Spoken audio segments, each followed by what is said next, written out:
Hi, this is Kat, and you're watching Triple Threat Sports. Okay. Hey, Joe, Harry, we are at the third annual Sabermetrics and the Scouting and the Science of Baseball Conference, benefiting the Jimmy Fund here at Boston University. It's a 2-day seminar, a lot of good stuff about baseball, scouting, advanced statistics, history.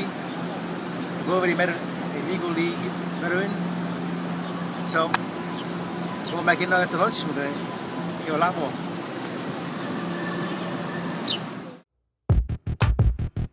Ordinary.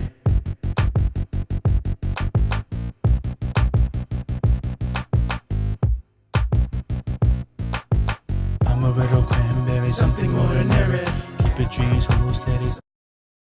Hey, this is HJB, and we heard from the Red Sox manager John Farrell. He talked about player development.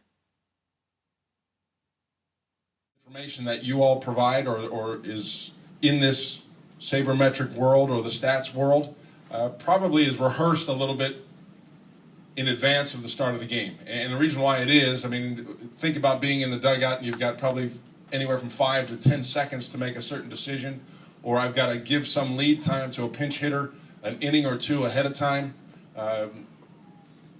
I can't be sitting there thumbing through a 3-ring binder to come up with that. So part of my day, part of my preparation before the day, before we get on the field, is to just kind of scan through some things, and I've probably got my own things that jump out on the page that give me some insights into potential matchups as we get into the course of a given game. So probably just some thought on questions you might have would probably be more game time or in-game preparation or pre-game preparation to lead to some of those decisions, not so much player evaluation.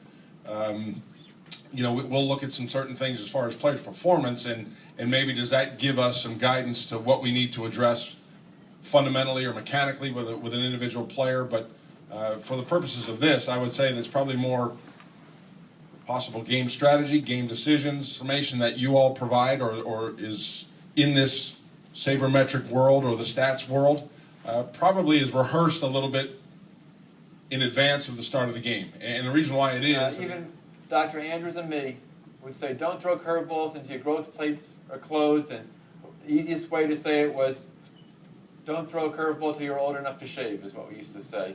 And because you can't really take an x-ray of everybody, but when a kid has facial hair, boy, that means his bone is more mature, and it's probably time that his bones would be growth plates would be closing, and he was stronger against curveballs. So that all sounded nice, and it was a catchy phrase and everything. So all we want to do is do some science to prove what we believe. So the data I was talking about, the surgery ones versus the non-surgery ones, we asked them. We had also asked those people questions such as, how old were you when you started throwing curveballs?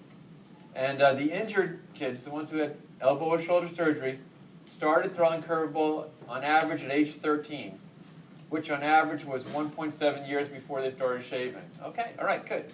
Now how about the healthy ones? They started throwing curveballs when they were 13, also about a year before they started shaving. Well, that really stinks, because statistically that proved nothing. So again, there was no difference in my surgery group and my healthy group for when they had started throwing curveballs as kids. Well, how about that 10-year study where I followed these kids for 10 years? Surely that showed something. It didn't, okay? The study was unable to prove that the curveball before age 13 was an increased risk of arm injury. The p-value was insignificant, meaning there was no proof that the kids who threw curveball young age were the ones who ended up having serious injury. Well, maybe I'm just screwed up. So we look at Dr. Mueller's study, where he looked at all those people also. He found nothing also. No correlation between what age they were when they started throwing curveball and ending up having a shoulder or elbow injury. And again, they all came into biomechanics labs. They all did their thing, and they threw fastballs and curveballs, and we did all these calculations. And one of the things that I mentioned yesterday was varus torque. Remember I showed that cadaver thing and stuff? So varus torque is the torque associated with loading the elbow. So just looking at that, the various studies of throwing fastballs and curveballs. The youth pitching study showed that when you throw these kids through fastballs, 35 Newton meters on their elbow, and when they threw curveballs, it wasn't more. In fact, it was statistically less. The high school study also showed less. The college study showed not really significantly different between the fastball and curveball. None of the studies showed that the curveball was more stressful than the fastball. Okay, so let's move off the curveball because it didn't prove anything there. 1, go. Okay, the Sabermetrics convention, science, scouting, and the science of baseball has concluded. We've heard from physicists, scouts, managers, front office people. I could say it was a great experience, very educational, and I think I missed my calling. I should have been a baseball man. So what do you think about the scout from the Yankees?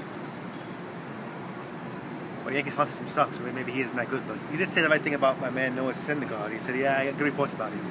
Keith Law from ESPN said, I think Syndergaard's a little overrated. Secondary pitchers aren't that good. And the scout from the Yankees just said, all right, posted he's good. And I just thanked the Blue Jay fan personally for that Dickey trade. And he seemed to be very receptive to my thank you. He said, no problem, man. I think it was great that they got Dickey, you know? We were able to get Buck. Hey, We was able to get Dearnard. Dickey's not too bad. He only has a 5 ERA. It's not, you know, it's... He's 9-11, you know? Yeah, you know. We got Buck, Denard, Syndergaard. Hey, it's a fair trade in my opinion. It's Joe, Triple Threat Sports, Boston University. We're signing out.